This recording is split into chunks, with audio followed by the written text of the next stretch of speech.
DCCW, si Attorney Jimmy Bondoc, dati sa PAGCOR and now running for Senator. Congressman Boss Bebot, Congressman Bebot Alvarez ng First District Davao del Norte. Attorney Perdido Pasio, alam niyo naman hindi natin kailangan ano pa. Saka si Attorney Raul Bilo. Welcome, sir. Okay, ganun nga naman. To start the roll balling, boss.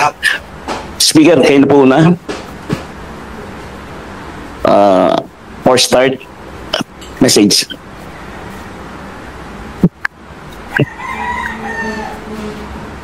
Okay. Magandang umaga po sa atin. Kami po ay nandito para ipaalam sa buong bayan na maghahain po kami ng criminal case against Martin Romualdez. Sa kadahilanan po na siya po ay may ginawang krimen dito sa budget ng 2025. Malaking halaga po yung ipinasok nila na hindi po inaprubahan ng Kongreso. Hindi po ito ang napagkasunduan sa Bicameral Committee at nagulat na lang kami lahat nung makita namin kung bakit yung pong in-email sa amin na Bicam report, may mga blanco po rito. Ngunit nung pinirmahan ng presidente, kumpleto na. At nung tinignan namin kung magkano yung ipinasok nila na halaga, ito po ay nagkatotal ng 241 billion. Ngayon po, ewan ko kung matatawag natin na typographical error yan o grammatical error. Napakalaki po ng halaga, 241 billion. Wala pong ganung halaga ang inaprubahan ng Bicam. At hindi po rin yun ang inaprubahan sa plenaryo. Bakit po nagkaroon ng ganung halaga doon sa General Appropriations Act, GAA? Kanya po, ako bilang isang nakaupong congressman, ay kinakailangan ding ipakita ko sa taong bayan na kung merong mali, siguro kailangan din natin panagutin kung sino yung may gawa ng krimen. At dito, dahil po ilang araw na kaming nag-request ng kopya ng enrolled bill, hanggang ngayon po tinatago nila sa amin yan. Hindi po nire-release ang enrolled bill ng House of Representatives. Ako nagpapasalamat sa lahat na kayo po ay nandito ngayon at upang malaman po, tulungan nyo kami para malaman ng sambayanan kung ano pong mga kalukuhan ang ginagawa dyan sa Kongreso. Okay. Okay. Baka may viewers ka, Attorney Raul Lambino? Viewers. Bago? Well, tama po yung sinabi ni former Speaker Bebot Alvarez. No? Kasi maliwanag naman na dapat yung Bicameral Conference Committee report ay i-approve yan ng House at i-approve din ng Senate. Maraming blanco doon sa lumabas na mga dokumento. So, may narinig ako na statement, hindi ako nagkakamali, ay galing kay Congresswoman Kimbo. Ang nagsabi na yung technical working group ang gumawa na ng tinatawag nilang insertion based on kung ano raw yung napag-usapan doon sa bicameral conference. Ang tanong, meron bang records of proceedings doon sa Bicam? Wala Well, meron bang journal o proceedings? Wala silang maipakita. So, dito siguro ay kailangang maimbestigahang mabuti itong mga members ng Technical Working Group. Technical Working Group sa Senado, Technical Working Group sa Kongreso, at sino-sino itong mga membro ng Technical Working Group. At mag-execute sila ng kanilang affidavit kung talagang bang meron silang ginawang insertion dito o ano pa man para ma-fill in the blanks yung enrolled bill bago ipinadala sa Malacanang. Yun lamang po yung gusto kong maliwanagan dito. Dahil ay statement nang galing yan sa balita na napakinggan ko at nabasa ko na statement allegedly ni Congresswoman Kimbo na yung Technical Working Group ay pinunuan itong mga blanco na nandito sa mga dokumentong lumabas na mga BICAM report na may pirma naman yung mga members ng BICAM Committee sa House at saka sa Senate. Sa tinagal-tagal ko ring staff, Speaker Bebot, dyan sa Kongreso magmula 87 hanggang sa Senado. Ito lamang yung kauna-unahang pagkakataon. For many years na naging staff ako dyan sa Kongreso at pati dyan sa Senado na nagkaroon ng Bicameral Conference Committee na blanco na pirmado ng mga membro ng BICAM. At kung ito rin ay sinabit nila doon sa plenary session para i-approvean nila, asan nga yung enrolled bill? Sabi nga ni Speaker Bibot, wala pa hanggang ngayon. Sa akin, yun ang aking pinagdududa na bakit nagkaroon ng ganon na mga insertions. Yun lamang po. Attorney Wendy, bago natin umpisa ng Q&A, okay na? Boss, sino na magtatanong? Carlo Mateo ng DCWB.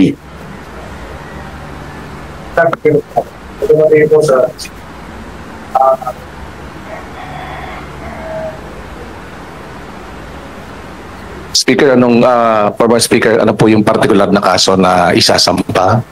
At sino-sino pa ho ang sasampahan ng kaso bukod kay Speaker Martin Romualdez? At kailan po ito isasampa? Sa aking pagkaalam, pwede akong i-correct ng aming mga abogado rito kung meron akong makaligtaan na pangalan. Number 1, siyempre si Martin Romualdez. Pangalawa, itong si Saldico. Pangatlo, itong si Majority Leader Manix Dalipe ng Zamboanga. Bakit sila? Dahil po, una, wala pong nangyayari sa House of Representatives na hindi po alam ng Speaker of the House of Representatives. Lahat po yan may basbas ng Speaker. Wala pong gagalaw dyan kapag hindi po sinabi ng Speaker. Kaya nga po dito, sigurado ako, itong si Martin Romualdez ay talagang siya ang may pakanan nito lahat. Siya ho ang author nito. Ngayon, siyempre ako gusto ko rin magpasalamat kay Congresswoman Stella Kimbo. Dahil kung meron mang tunay na bayani dito, si Congresswoman Stella Kimbo. Dahil siya mismo ang umamin na maraming blanco ang BICAM report. Ngayon, bakit nagkaroon ng 241 billion na additional budget doon sa GAA na pinirmahan ng Pangulo? Ngayon, yung mga media, pwede rin nyo rin mag-request nyo sa Kongreso kung mabigyan kayo ng kopya ng enrolled bill. Bakit mahalaga ang enrolled bill? Kasi dito natin makikita kung ang enrolled bill ba ay faithful reproduction kung ano yung inaprobahan ng Kongreso sa plenary. Dahil kung ito ay magkaiba, ay malaking problema yan. Hindi nila nilalabas yung enrolled bill. Ako may suspetsa. Anong problema? Ba't ayaw mo ilabas? Problema dyan, kung walang enrolled bill, yung liability magsishift mapupunta sa Office of the President. Pinirmahan niya, walang enrolled bill. Sino naglagay ng blanco? Hindi sila. Kaya malaking problema. Siguro mabuti, labasan nila yung enrolled bill para naman makumpare natin. Tama ba yan? O pareho ba yan? Nung inaprobahan ng BICAM, inaprobahan ng plenary. Okay. Maidagdag ko lang, sa laki ng problema nila, palagay ko that is the reason why sinulong nila kahit kapos na yung oras ng impeachment para matabunan ito, para yun ang pag-usapan, para yung oposisyon ang nasa defensive instead of us being on the offensive. Pero hindi po natin bibitawan ito kasi napakalaki talaga, 241 billion. Kaming mga ordinaryong tao, we cannot even begin to wrap our heads around that figure. 241. Kaya kami ni Mr. Magpantay sa Citizens Crime Watch we joined hands with Speaker, with Attorney Raul Lambino, with Attorney Jimmy Bondoc para isulong po ito at sa Monday po ay ipafile po namin sa City Prosecutor's Office ng Quezon City itong criminal case na ito because this is falsification of legislative documents which is a crime. Krimen po ito.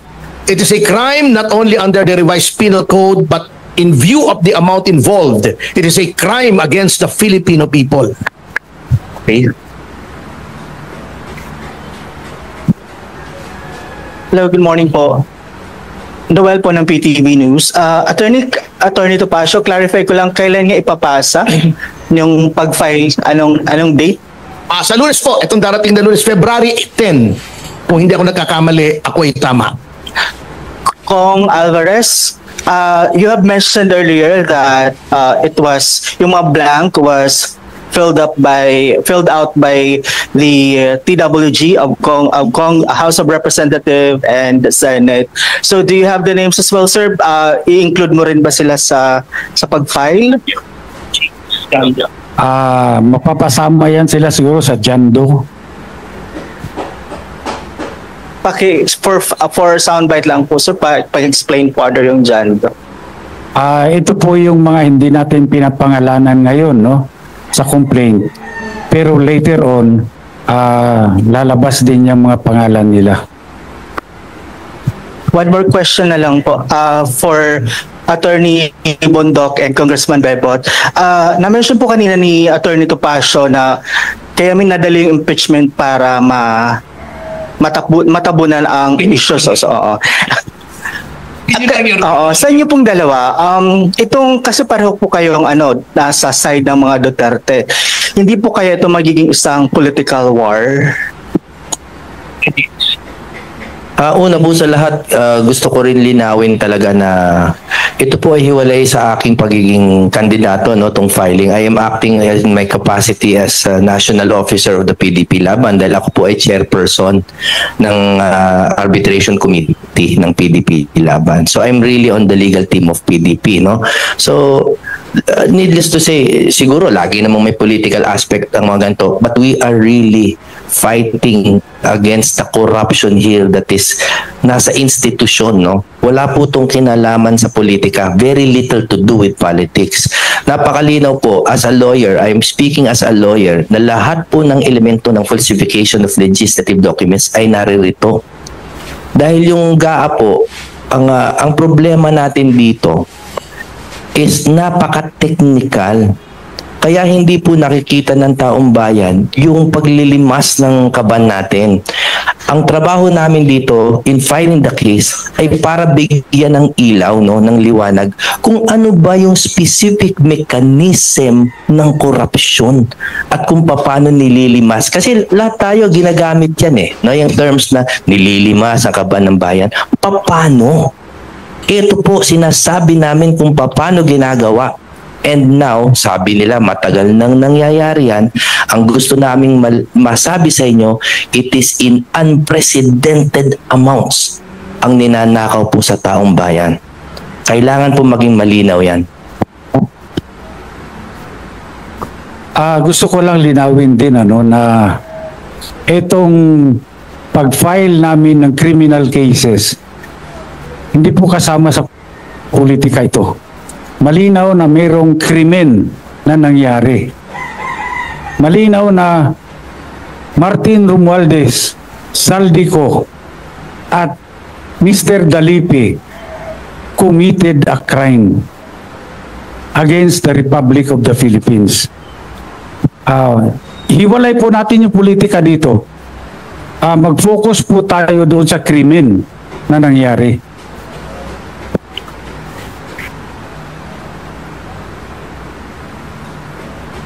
Follow-up question si Carlo Mateo, DCWB. Sir, kahit sino, si Sir Jeco Magpantay po siguro. Meron ba tayong draft na dyan ng complaint para maipakita natin sa mga mamamahayag yung kung ilang pahina rin po yan?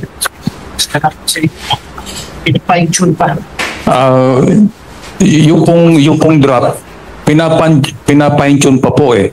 So, by Monday na lang po. But gusto ko lang po linawin bakit kasali po dito yung Citizens Crime Watch. Wala po kaming pakialam sa politika. Kung sa tingin po ninyo sumasali tayo sa pamumulitika, hindi po. Pagkat tinignan ko po yung draft ng complaint, kinakailangan po talagang bumoses tayo pagkat pinaglalaban po natin dito ay yung karapatan po ng mamamayang Pilipino. Ang isa po sa advokasya, kahit noon pa po ang advokasya ng Citizens Crime Watch ay labanan po ang korupsyon. Siguro naman lahat tayo kumbinsido na yung mga nadidinig, nakikita natin, nababasa natin, talagang talamak po ang korupsyon sa ngayon.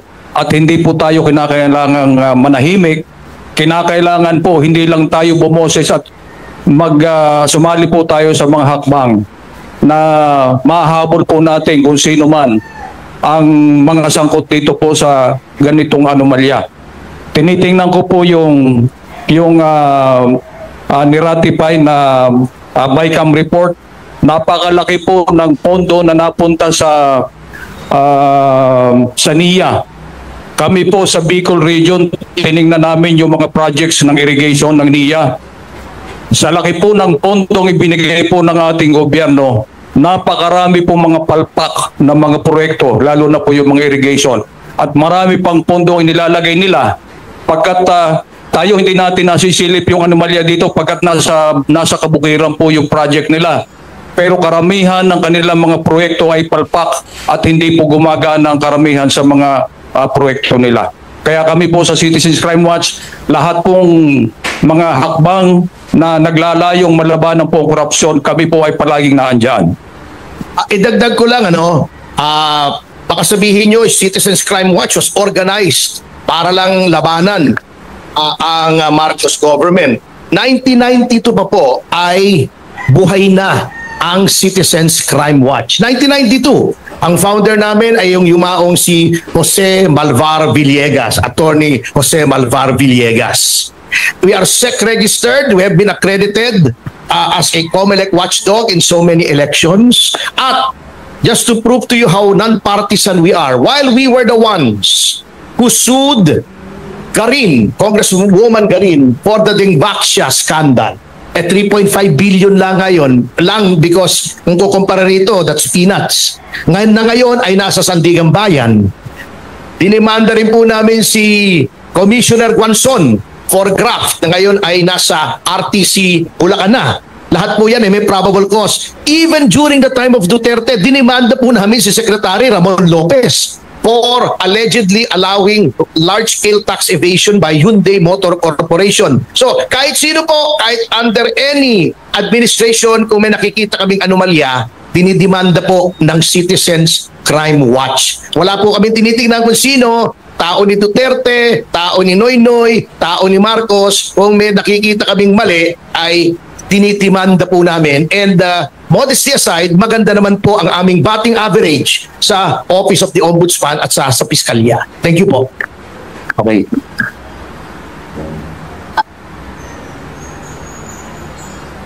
Question po for Mr. Magpantay. Okay. I'm just Ignacio po from Abante Radio po. Sir, tanong ko lang po, gaano po ka-importante na ang Citizens Crime Watch po ang magsampa ng kaso at bakit hindi na lang po individual?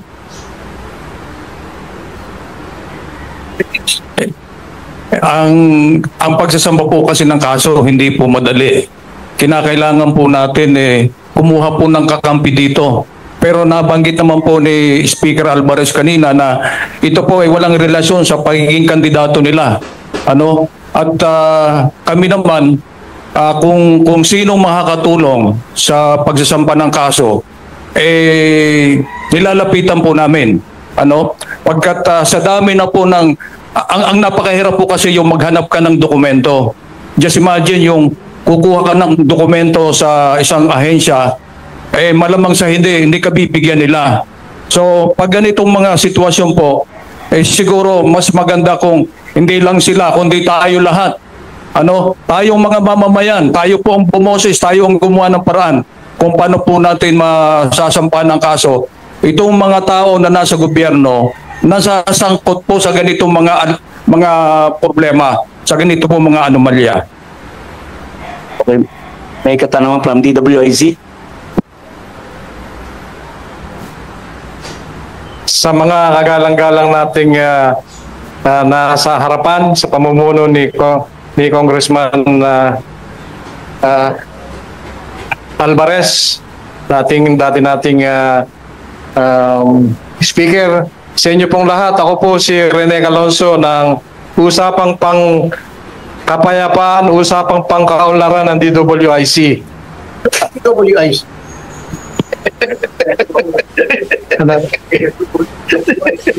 Yes, sir.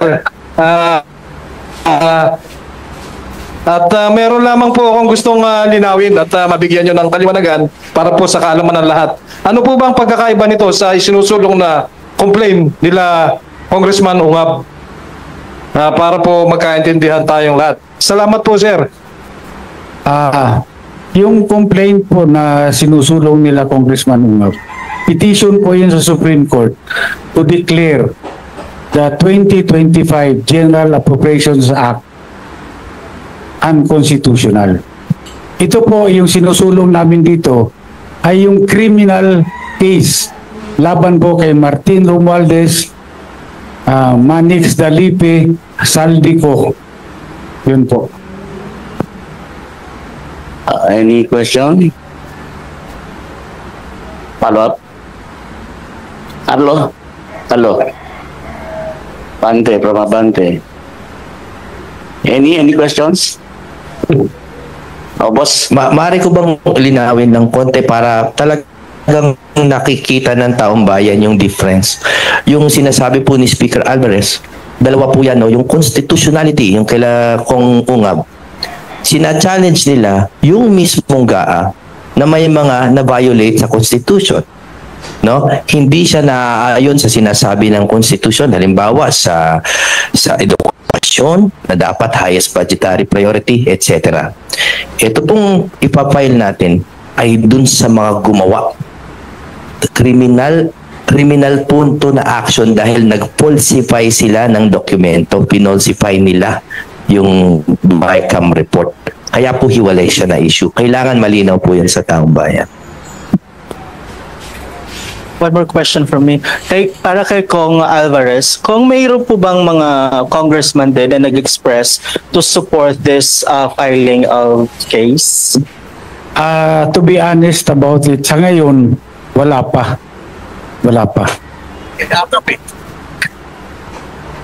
Kasi dahil malaki rin yung mawawala, wala ng akap, so walang gustong sumama talaga. Parang Lone Ranger to. Tony Perdi, may ano ka ba? Sabihin ka? Dadagdagan ko lang, maaring mag-isa siya, pero as history has taught us time and again, one man can make a difference. May bapo tayong mga katanungan, mga kaibigan, kapatid. Pero ba? Ha? Sa palagay niyo po mga sir, paano po kayo matutulungan ng sambayanang Pilipino sa labang ito dahil ito ay para sa lahat, hindi para sa kukunting grupo lamang? Well, una-una, i-clarify ko rin lang, dahil si Ferdy at ako, pareho kaming abogado ng Citizens Crime Watch noon pa nung nandiyan pa si Dante, buhay pa si Dante Jimenez. Ito sana si Ferdy yung kandidatong senador ng PDP. At sa totoo lang, dahil sa Davao, ando doon si Speaker Alvarez na siya ang pinuno ng reforma. Ninominate ko siya na kandidatong senador for PDP. Pinasumpa ko sa PDP. Pero nabaliktad, sabi niya sa akin, partner, hindi ko maiwanan yung legal profession ko at saka Citizens Crime Watch. Ikaw na lang yung isusubo ko dyan. So nasubo ako dito sa Senado. Tapos tinawagan ako kagabi, tulungan mo naman kami ritong maipaliwanag itong isasampang kaso ng Citizens Crime Watch against yung mga leaders of Congress sa falsification na ginawa nila. So, ito nandito ako ngayon. Maliwanag kasi yung sinabi nga ni Speaker Alvarez kanina na parang heroin si Congresswoman Stella Kimbo kasi umamin siya na talagang ang nag-insert ay mga technical staff ng House or even the Senate. So that is practically already an admission. It's not a confession, but it is an admission under the rules on evidence against interest. Kasi, yes, because there is a question of fact. It's a fact already. No? It's not yet a question of law. Pag confession kasi, question of law na yun, wala nang lilitisin. But she has admitted that indeed, may mga blanco dito sa sinasabing BICAM report. So yun ay maliwanag na malaking basihan nito para umusad itong kaso na sinabi nga ni Attorney Bondok, falsification of legislative documents. At iyan ay nandoon sa ating revised penal code yan. There may be other cases later on that would still come up. Depende na po yan sa makakalap na mga ebidensya kasi katulad ng sinabi ni Speaker Bebot, ay wala pang binibigay na kopya ng enrolled bill na GAA. At sa akin naman palagay ay importante rin na maimbestiga itong mga technical staff ng Kongreso at saka Senado kung totoo nga ba yung sinasabi ni Congresswoman Kimbo na sila yung ministerial function na raw nila na isingit kung ano man yung mga dapat na i-fill in the blanks. Upon the instruction, by whom? Yan ang ating tatanungin. Sino nagbigay ng instruction? Siyempre alam na rin natin kung sino nagbigay. Nasabi na ni Speaker Bebot. And these are the personalities that will be included in the complaint that will be filed together with the non-identifiable personalities na pinapangalanan ngayon na John Doe and Jane Doe. So marami pang mga pangalan dito na masasama later on. Thank you. May katanungan from Manila Bulletin. Teka, liwanag. Gusto ko lang humingi ng clarification kay Attorney Lambino. Ano yung sinasabi niyang si Stella Kimboy parang heroin? Ibig sabihin, nakaka-addict siya. Anuin mo yun? Kalaruin mo yun? Ba mabigat yun? Hero na lang, hero. Heroin female hero. Kala ko nakaka-addict si Stella O naman mahirap na. Kalaruin mo yan ba? Ano ba yun ngayon? Ano ba yun ngayon? Meron pong katanungan din from Manila Bulletin kay Joseph Pedrajas. Saan po pa-file yung kaso and sino yung complainants and respondents? Sino po pwede sabihin? Sino yung complainants and respondents? Ang kasama po ng Citizens Crime Watch dito si Attorney Jimmy Bondok at si Speaker Alvarez. Citizens Crime Watch po yung complainant. Okay. Sa Quezon City, no? Quezon City. Sa Quezon City Prosecutor's Office po.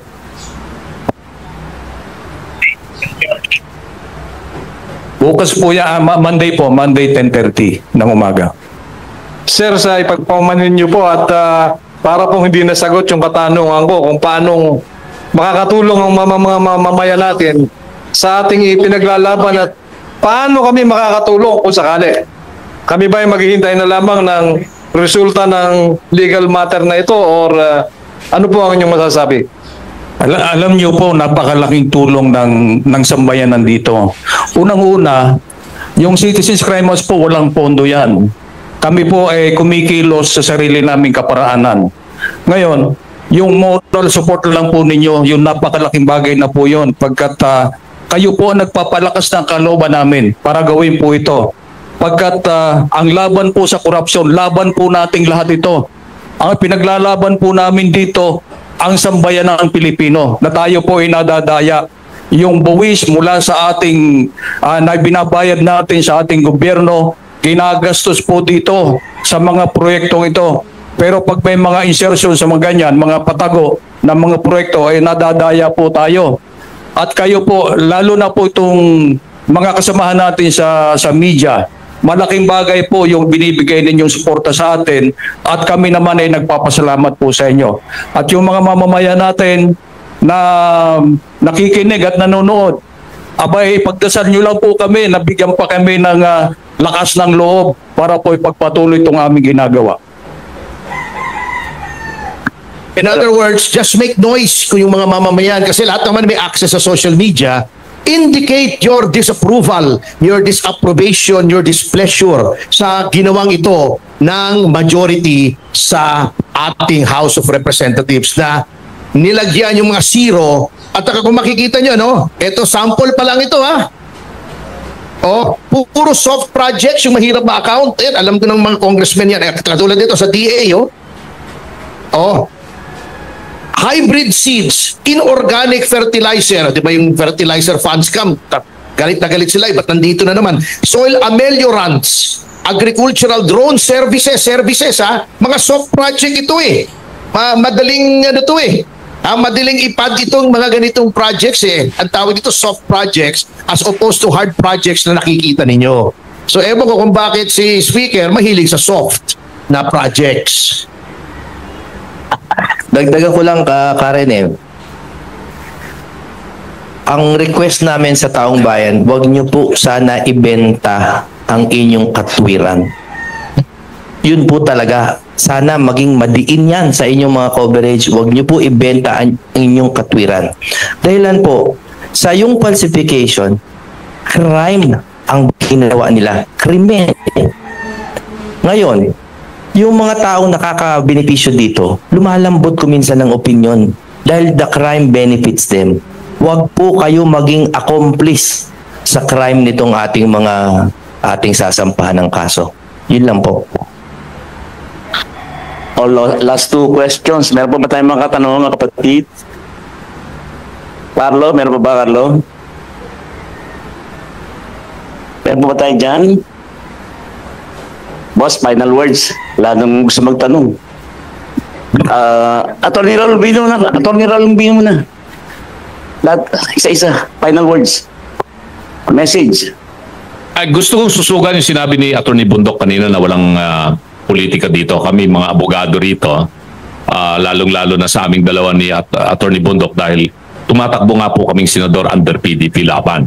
Si Speaker Alvarez naman ay hindi po siya kasama sa PDP laban. So, although magkakalyado kami pagdating dito sa usapan para mabago po ang ating sistema at yung umiiral na practice po, lalong-lalo na po dyan sa Kongreso at sa Senado. At dagdagan ko rin yung sinabi ni Attorney Topacio kanina na itong mga insertions nito na lumalabas ito ay mga masahol pa ito kaysa sa yung identified noong araw na pork barrel talaga na 70 million kasi identified na yung 70 million na amount at yun ay yung mga congressmen at mga senador saka lang sila gagawa ng listahan ng kanilang mga proyekto pagkatapos ma-allocate yung 70 million sa ngayon hindi matindi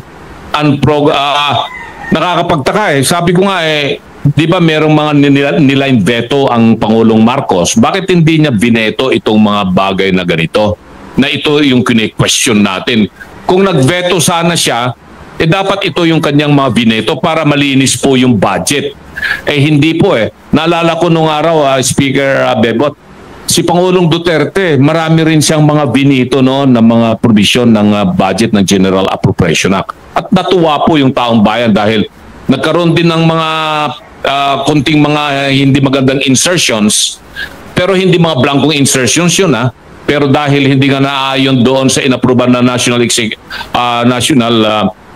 Expenditure Program ay binito ni Pangulong Duterte. Pero dito, yun lang pinagtataka namin, bakit hindi binito ito ng Pangulo itong mga questionable mga insertion, pati na rin yung pagbawas ng mga budget ng galing sa DepEd at napunta doon sa kung saan-saang agencies, lumaki po yung tinatawag na pork barrel ng mga congressmen at mga senador. At sa admission na rin po ng mga senador at mga congressmen, lalong-lalo na yung AKAP na 25 billion ba, no? 25 billion o 26 billion. Kasi 5 billion yung mapupunta sa mga senador, 21 billion yata mapupunta sa mga congressmen, at inaamin nila sa mismong mga pananalita po nila na sa kanila yon. At hindi na nila may tatanggi. Ito yung mga bagay kung bakit question sa Korte Suprema yung constitutionality nitong General Appropriation Act. At tapos nga itong move ng Citizens Crime Watch na magsampa ng criminal case. So yun lamang po ang gusto namin ipaliwanag sa inyo. Teka, attorney, may other matters, sandali. May tanong from ABS-CBN para kay Atty. Topacio. May we know any update on ex-Congressman Teves extradition to Philippines? Out of topic yata. Pero in general, nasa Dili pa po siya. We are awaiting the outcome of our appeal from the order or decision of the Tribunal de Recursos allowing extradition, kasi appealable pa po yan doon sa plenary ng Court of Appeals o Tribunal de Recursos ng Republic of Timor-Leste. Anyway, as my parting words, katulad nga ng sinabi ni Speaker, this is a long and lonely fight. Pero alam nyo, aral po ako kay, I don't know if you remember this guy, he was a great man, si Doy Laurel. He used to be the Vice President of the Republic. At nilalabanan niya noon si Cory Aquino on matters of principle. At ang favorite book niya is The Man from La Mancha. Alam niyo naman si Don Quixote, Jousting at Windmills. At lagi niyang tinuturo yung passage doon na kinagagalitan si Don Quixote. Oo. A favorite song pa pala ni Raul Lambino yung Impossible Dream. Pakantahin mo na nga natin to ng Impossible Dream. Gawin anthem nitong ating grupo. to dream the impossible dream, to fight the unbeatable foe. To run where the brave dare not go. Di ba? To right the unrightable wrong. Anyway, may passage doon, kinakagalitan si Don Quixote ng mga kaibigan niya. Sabi niya, why do you keep jousting at windmills? You know, if you joust at windmills, di ba umiikot yung windmill, it can throw you down into the mud. Sabi ni Don Quixote, yes, but sometimes it will lift you up to the stars. So yun ang aming paniniwala rito. Baka naman hindi sa mud, pag ikot niya, ipatalsing kaming pataas. Salamat po. Parting words, Speaker. Sorry. Congressman, Siguro huli na po si Speaker, no? Ang akin pong parting words ay simple. Dumikit po tayo sa katwiran. Nananawagan po kami na lahat po ng makakarinig nito mula ngayon, lahat po kayo ay makakarinig ng pagbabaluktot ng issue, mga kung ano-anong distraction, no? Pero ang simple pong nangyari dito ay hindi po nasunod ang ating constitutional process kung paano magpasa ng budget. Bukod doon, hindi na nasunod ang konstitusyon, meron pang nagkaroon ng falsification. May lumabag na mambabatas sa batas. Doon lang po tayo dumikit sa katwiran na yon. Kaya wag po natin lagyan ng kulay ng politika, hindi political ito. Pinaglalaban po natin ang ating karapatan na magkaroon ng matiwasay na buhay, maunlad na buhay, at yung pera natin ay dapat na pupunta sa atin. Let the criminals answer sa kanilang ginawang krimen sa laban sa ating bayan. Dumikit po tayo sa katwiran. Mr. Magbantay. Una-una po, nais kong pasalamatan ang lahat po mga narito, mga members ng media, at pasalamatan ko rin yung ating mga kasamahan po dito, mga abogado, na patuloy pong sumusuporta sa ating advokasya, at sana po ay ang mamamayang Pilipino ay maintindihan po kami. Ang aking pong organisasyon ng Citizens Crime Watch ayaw po naming makisali sa politika.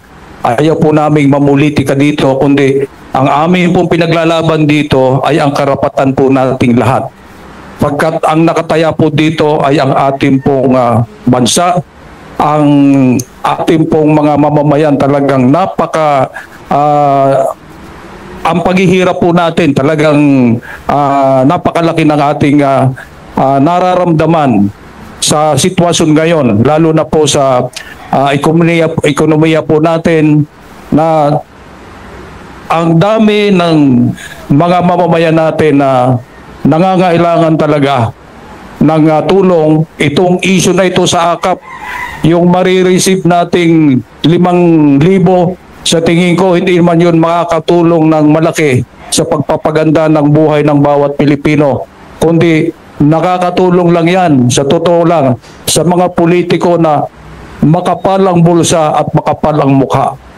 So hindi po natin pwedeng payagan na ganito na lamang po ang mangyayari sa ating bansa, pagkat kawawa po ang mga mamamayan nating Pilipino na karamihan sa kanila ay nagugutom, walang hanap buhay. Yung AKAP, ayuda para sa mga kapos ang kita program. Paano naman yung walang kita? Dapat di ba sila yung priority dito? Yung mga walang kita, hindi yung kapos. Lahat naman tayo kapos ang kita, pero tayo ba'y nabibigyan? Inamin po nila sa Senate hearing na walang panuntunan na sinunod. Wala rin silang listahan. Kami po sa Citizens Crime Watch, humihingi po kami na i-publish ang lahat ng nabigyan ng benepisyo dito po sa AKAP na ito. Pagkat tayo mismong taong bayan ang mag-audit. Kung ikaw ay talagang nakatanggap, tatanungin ka namin. Pero ang problema, hindi po nila kayang i-publish yan. Pero hinihingi po namin sa ating gobyerno, lalo na po sa DSWD. Alam nyo, nakakaawa yung mga taga-DSWD. Kapag nagsisisihan na sila po ang nasisisi. Pero wala naman sila magawa pagkat nakagapos ang kanilang kamay. Pag nagbigay si congressman, si senador ng listahan, itong priority mo, wala sila magagawa. Si mayor ganun din, pagkat sila ay devolved sa local government units, pag nagbigay ng listahan yan, wala silang magagawa kundi sundin. So, sila lagi ang nasisisi. And even sa DPWH, kapag nagkakaroon na ng remalaso, nagkakaroon na ng aberya, ang nasisisi yung mga empleyado, yung mga taga-DPWH, pero yung mga politiko na nangingialam sa pag-implement ng mga proyekto, sila naman pag-issue na, pag-kontrobersya na, medyo tumatagilid na, medyo na yan, nagtatago na. Ang laging nasisisi yung mga taga-DPWH na karamihan dyan, mga karir, pero wala sila magawa. Pagkat kapag sila ay nagreklamo, sila naman siguro isang tawag lang sa sekretary, sabi ni congressman, palitan mo yan.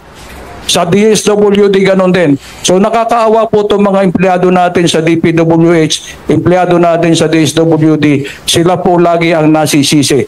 Hindi nasisisi yung mga politiko na wala pong inisip na magpakapal ng bulsa. So sana po maintindihan ninyo ang ginagawa po ng Citizens Crime Watch. Ito po ay laban nating mga Pilipino at kinakailangan bantayan po nating maigi ang pondo ng ating pong bayan. May isang rebot, parting words. Panghuli, gusto ko lang ibalik, no? Naalala ko yung isa sa mga interview kay Pangulong Marcos. Nung tinanong siya ng media, Mr. President, ano hong mangyayari kapag na-invalido ang 2025 budget? Inimbalido ng Supreme Court. Ang sagot niya, baka daw ma-shutdown ang gobyerno. Alam niyo, alam naman niya na hindi talaga dahil may tinatawag na reenacted budget. Sa reenacted budget po, sapat na po na magkaroon ng pondo ang gobyerno para lahat ng ahensya ay patuloy pa rin na magbigay serbisyo sa taong bayan. Ngayon, kung gusto niya na mag-shutdown, pakiusap ko lang, isang branch lang ng gobyerno ang i-shutdown mo, Mr. Marcos. Yung legislative branch of government, yun lang ang i-shutdown mo, yun ang isara mo. Dahil malaki ang gastos ng gobyerno taon-taon, wala namang ginagawang mabuti. Kasama na ako doon. Dahil incumbent congressman ako. Pero sa totoo lang, hindi na natin kailangan pa ng maraming batas. Puro batas na lang, hindi na nga kayang ipatupad ng executive branch of government. Siguro mabuti, bumalik muna tayo sa 10 Commandments. Kahit yun lang, hindi mga natin matupad. Hindi natin masunod. 10 Commandments. Oh. Bumalik lang tayo doon. Tama na yung Kongreso. Tama na yung mga batas na yan na hindi naman kayang ipatupad. Malaki ang matitipid ng gobyerno at yun, kung yung halagang yun na ginagastos mo sa legislative branch of government, yun na lang gastusin nyo para magkaroon ng malaking pondo yung suporta sa edukasyon, yung suporta sa social services, suporta sa health, yung ating mabigyan ng suporta yung mga ospital ng gobyerno para kung merong magkasakit, kung pwedeng gawin nyo yung ginagawa doon sa Davao del Norte, merong tinatawag na zero billing.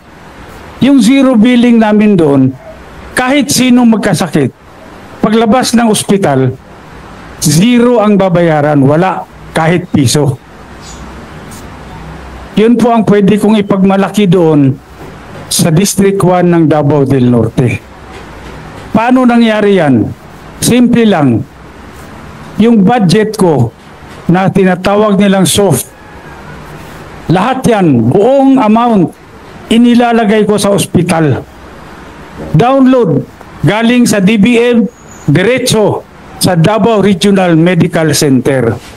At kung merong magkasakit na tao doon sa aking distrito, kahit na sino, lahat ng gagastahin para doon, medisina, doktor, at yung pagtira niya sa ospital, doon na kukunin. Kaya wala siyang babayaran kahit piso.